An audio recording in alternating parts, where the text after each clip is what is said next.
serão extraditados. Brasileiros naturalizados poderão ser extraditados apenas em duas hipóteses: praticou crime comum antes da naturalização, teve envolvimento comprovado em tráfico ilícito de entorpecentes e drogas afins, a qualquer momento.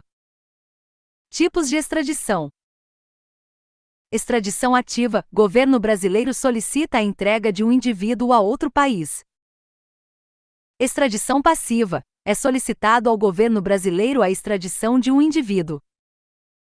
Não é admitida a extradição por crime político ou de opinião.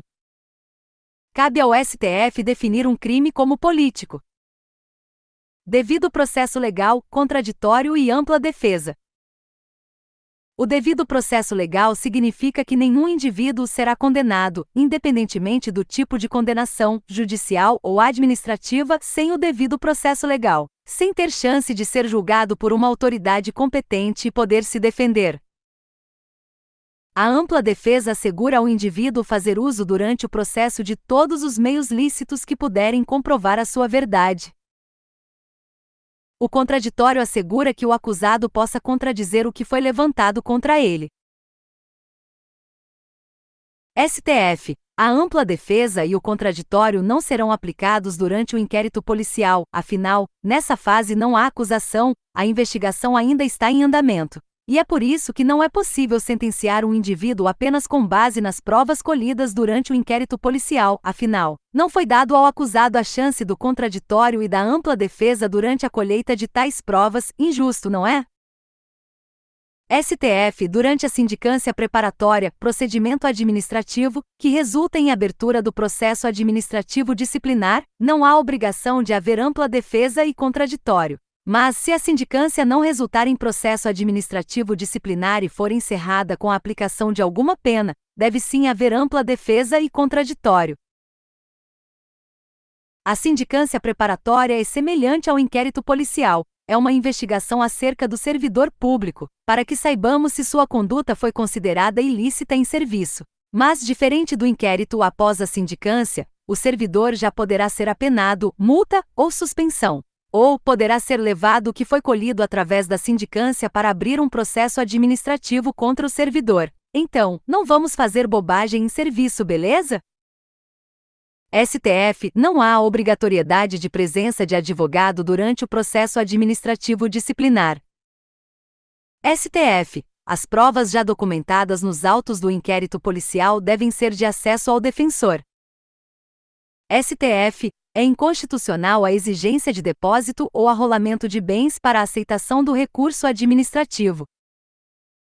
STF. Tanto nos processos judiciais como nos administrativos, é proibido o uso de provas obtidas por meios ilícitos. Tais provas serão retiradas do processo.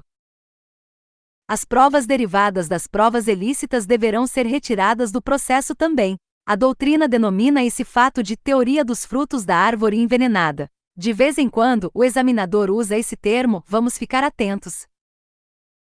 Atenção! Segundo o entendimento do STF, são ilícitas: interceptação telefônica sem autorização judicial, interceptação telefônica determinada a partir apenas de denúncia anônima, gravação do acusado sem observar as formalidades legais, confissão durante prisão ilegal.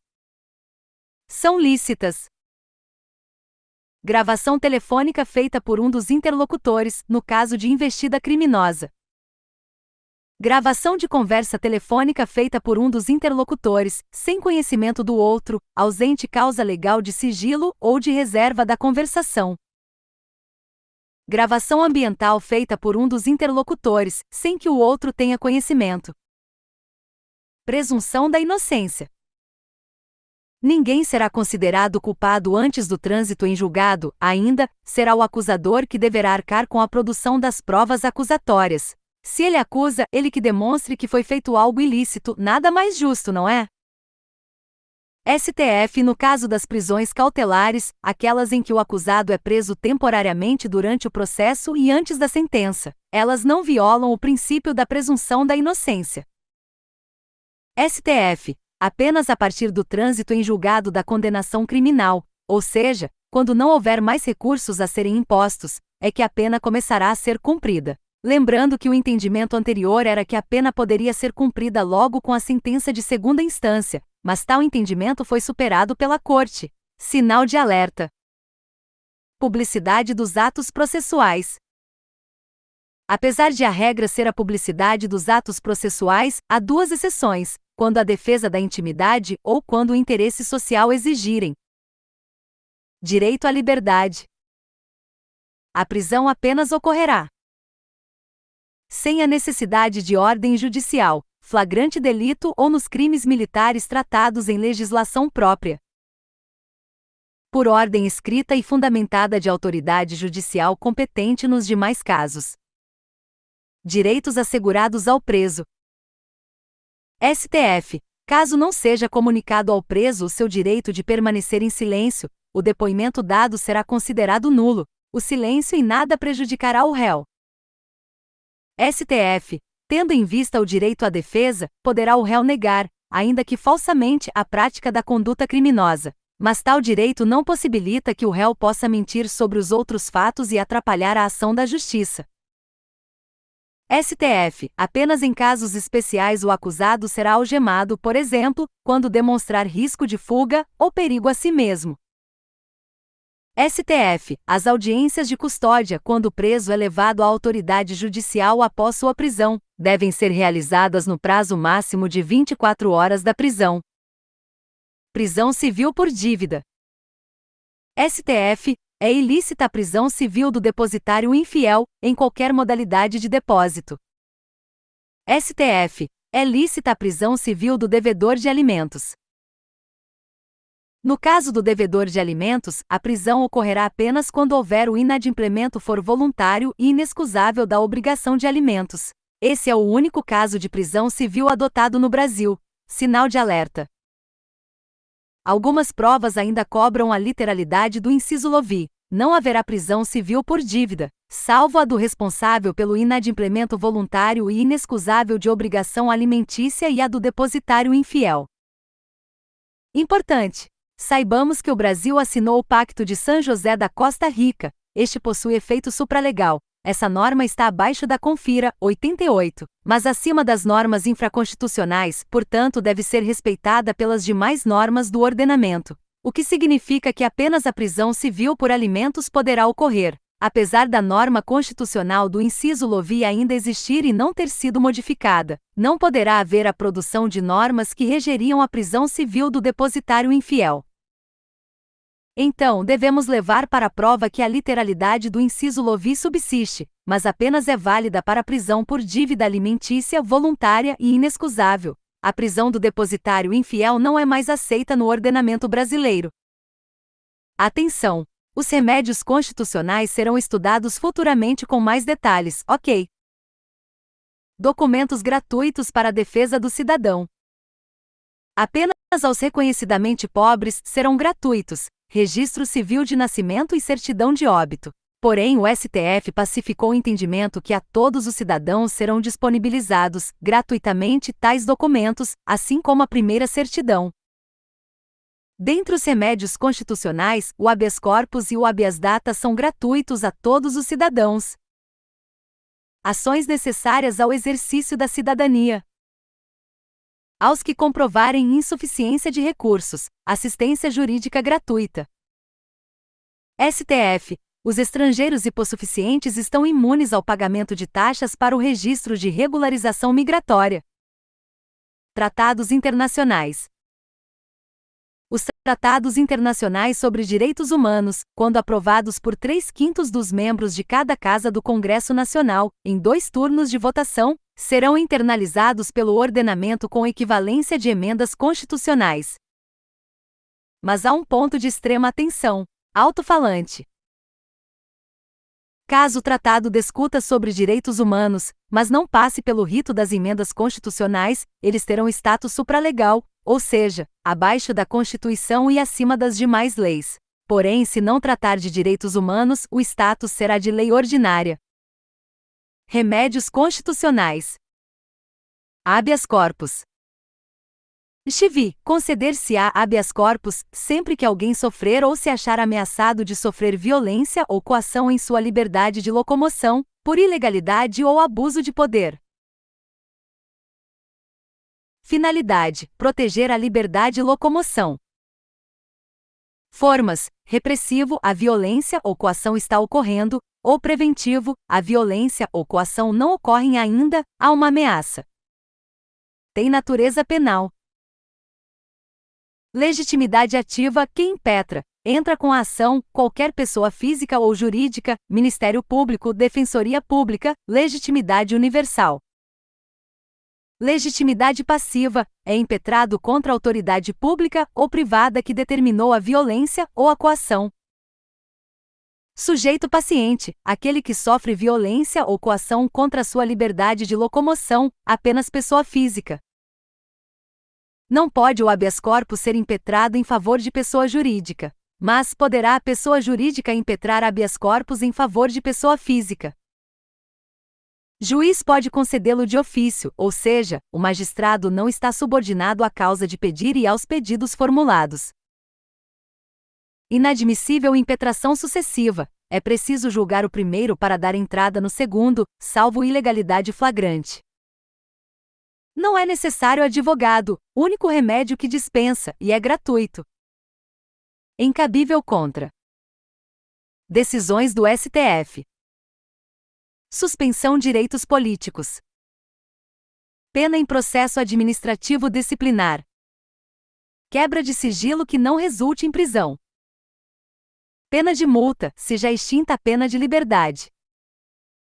Para discutir as punições disciplinares militares. Para pleitear visita íntima.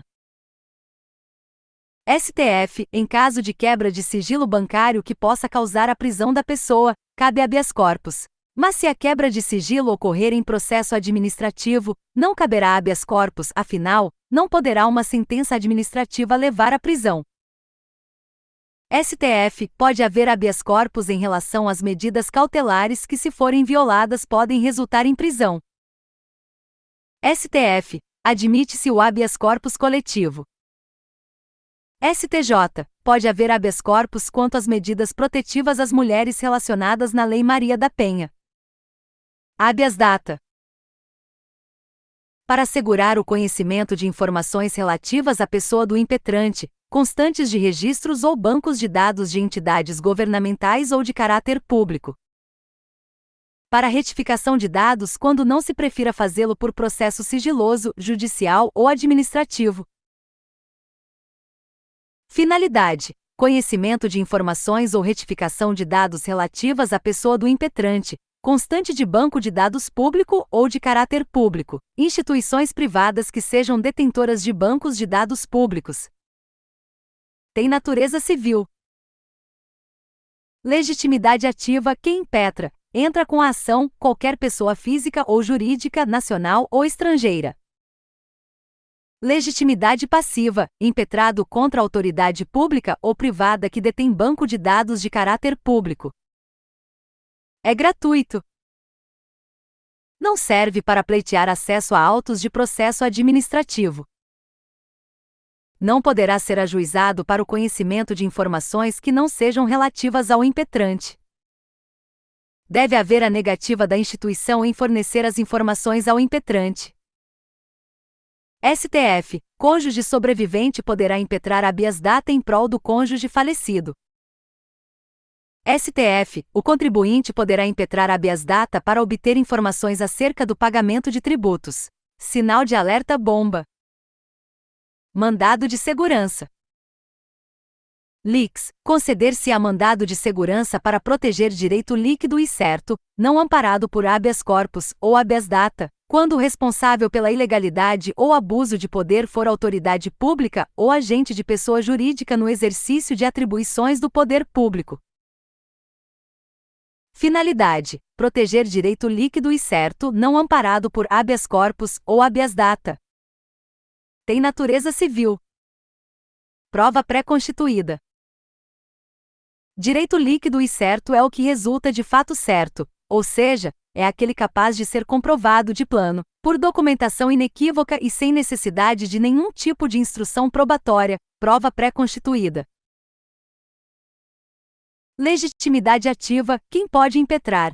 Entra com a ação qualquer pessoa física ou jurídica, nacional ou estrangeira, universalidade, espólio, massa falida, alguns órgãos públicos MP. Legitimidade passiva: é impetrado contra qualquer autoridade pública, representantes, órgãos de partidos políticos, administradores de autarquias, particulares no exercício de função pública, somente no que disser respeito a estas atribuições. Importante destacar que o prazo para impetrar mandado de segurança é de 120 dias contados da data de conhecimento do fato que obstou o direito líquido e certo. Se já houver passado 120 dias, não se fala mais em mandado de segurança, mas a pessoa poderá entrar com ação na Justiça pelos trâmites normais. STF. É possível a desistência do mandado de segurança mesmo se este já tiver sido impetrado ou se já houver tipo decisão de mérito. Não cabe mandado de segurança quando: contra ato judicial passível de recurso ou correição, contra ato administrativo em que caiba recurso com efeito suspensivo, contra decisão transitada em julgado, contra lei em tese, contra ato de natureza jurisdicional, contra decisões jurisdicionais do STF, contra a submissão a certa modalidade de tributação. Atos de gestão comercial são os atos praticados por pessoas jurídicas de direito privado, sem a natureza de ato do poder público. STF. Controvérsia sobre matéria de direito não impede concessão de mandado de segurança. O mandado de segurança é uma ação onerosa, mas não há condenação ao pagamento dos honorários advocatícios pela parte que foi vencida. Mandado de segurança coletivo. LXX. O mandado de segurança coletivo pode ser impetrado por partido político com representação no Congresso Nacional, organização sindical, entidade de classe ou associação legalmente constituída e em funcionamento há pelo menos 1 ano, em defesa dos interesses de seus membros ou associados. As associações, apenas elas, devem ter sido constituídas e devem estar em funcionamento há pelo menos 1 ano. Natureza civil. Oneroso. Legitimados ativos estão elencados no inciso acima. O mandado de segurança coletivo trata de um remédio constitucional para defender o direito líquido e certo de uma coletividade. O Instituto da Substituição Processual marca essa defesa, por isso, não há necessidade de as entidades pedirem autorização específica para cada membro dela. Sinal de alerta. STF. Ente político não pode impetrar mandado de segurança coletivo. STF. Partido político não pode impetrar mandado de segurança coletivo para impugnar a majoração de tributos. STF. Mandado de segurança coletivo pode referir-se a apenas uma parte dos membros da entidade que o impetrará. Mandado de injunção. LXX. Conceder-se-á mandado de injunção sempre que a falta de norma regulamentadora torne inviável o exercício dos direitos e liberdades constitucionais e das prerrogativas inerentes à nacionalidade, à soberania e à cidadania. O mandado de injunção objetiva a regulamentação de normas constitucionais de eficácia limitada, quando a ausência de regulamentação dessas normas impossibilita o exercício de direitos constitucionais. Atenção! As normas de eficácia contida não serão reguladas pelo mandado de injunção por já possuírem aplicabilidade direta e imediata. Elas não dependem de regulamentação normativa para produzirem seus efeitos. A omissão poderá ser total ou parcial. Legitimados ativos que impetra, entra com a ação, qualquer pessoa física ou jurídica que esteja inviabilizada de exercer direito previsto constitucionalmente por falta de norma reguladora. Legitimados passiva, a entidade responsável pela elaboração da norma omitida. Mandado de injunção coletivo. O mandado de injunção coletivo representará uma coletividade, classe, grupo ou categoria, poderá ser impetrado por partido político com representação no Congresso Nacional. Organização sindical, entidade de classe ou associação legalmente constituída e em funcionamento há pelo menos um ano, em defesa dos interesses de seus membros ou associados. Ministério Público. Defensoria Pública. Observe que os legitimados ao mandado de injunção coletivo são os mesmos do mandado de segurança coletivo, com o acréscimo do Ministério Público e da Defensoria Pública. É uma ação onerosa e que necessita de assistência de advogado. Pressupostos do mandado de injunção coletivo: ausência de norma regulamentadora de uma norma constitucional. Deve haver um nexo de causalidade entre a omissão normativa e a impossibilidade de exercer um direito constitucional. E deve ter havido um prazo longo que confira um retardamento da produção da norma. Não poderá ser impetrado o mandado de injunção nos casos de já houver a norma reguladora. Se a falta da norma seja em relação a uma norma infraconstitucional. A falta de regulamentação for em medida provisória, sendo que esta não havia sido convertida em lei. Não ter obrigação de regulamentação. STF adota a posição concretista, ou seja, no caso de julgar a omissão de norma constitucional, a Corte poderá possibilitar a concretização do direito constitucional, de tal forma que determinará prazo para a elaboração da norma pela entidade competente e estabelecerá forma de que o direito constitucional seja exercido até a elaboração da norma reguladora.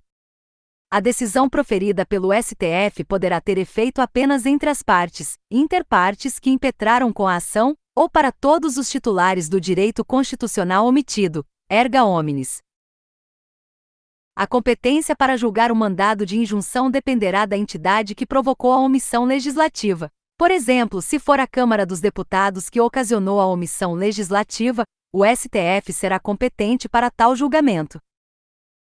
Ação popular.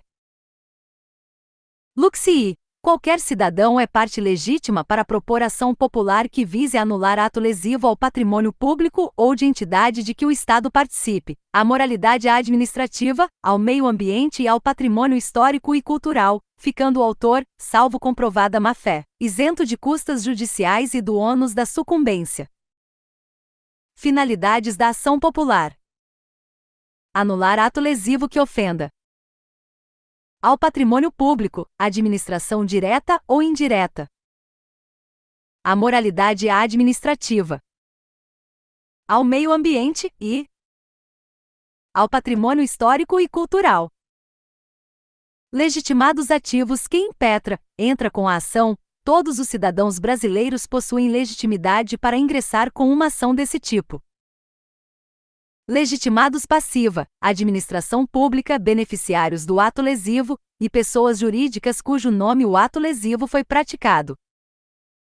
A competência de julgamento da ação popular é do juízo de primeiro grau da Justiça Federal ou Estadual, dependendo da esfera administrativa que realizou o ato contrário ao direito ou sua omissão. Em ambos os casos, a ação é acompanhada pelo Ministério Público. O Ministério Público possui importante papel na ação popular, mas antes vamos gravar que ele não poderá impetrar uma ação popular, apenas os cidadãos poderão fazê-lo. Mas o MP poderá agir como substituto processual no caso de omissão do autor, ou como sucessor do autor, no caso de desistência desse da ação. STF. Não há necessidade de dano pecuniário para que possa haver a impetração de ação popular, basta que haja o dano decorrente do ato lesivo. Ação civil pública. Finalidade, mais ampla que a ação popular: proteger os interesses sociais difusos de coletividade indeterminada de pessoas e coletivos de grupo determinado. Legitimados ativos: Ministério Público, pela Defensoria Pública, pela União, os estados, municípios, autarquias, empresas públicas, fundações, sociedades de economia mista e associações interessadas, desde que constituídas há pelo menos um ano. Legitimados passivos: qualquer pessoa física ou jurídica que cause danos ao meio ambiente, aos consumidores em geral, a bens e direitos de valor artístico ou estético, histórico, turístico e paisagístico. A competência da ação civil pública, assim como nos casos da ação popular, é da Justiça Estadual ou Federal, e em ambas as ações, em caso de improcedência do pedido em primeira instância, permite-se recurso à instância de segundo grau. STF. O Ministério Público possui legitimidade para impetrar ação civil pública no caso de reajuste de mensalidades escolares, no caso do preço de passagens em transporte público, no caso de contratação de serviços hospitalares privados sem haver licitação e que possa resultar em lesão ao patrimônio público. STF. O Ministério Público não possui legitimidade para impetrar ação civil pública que objetive a impugnação da cobrança de tributos,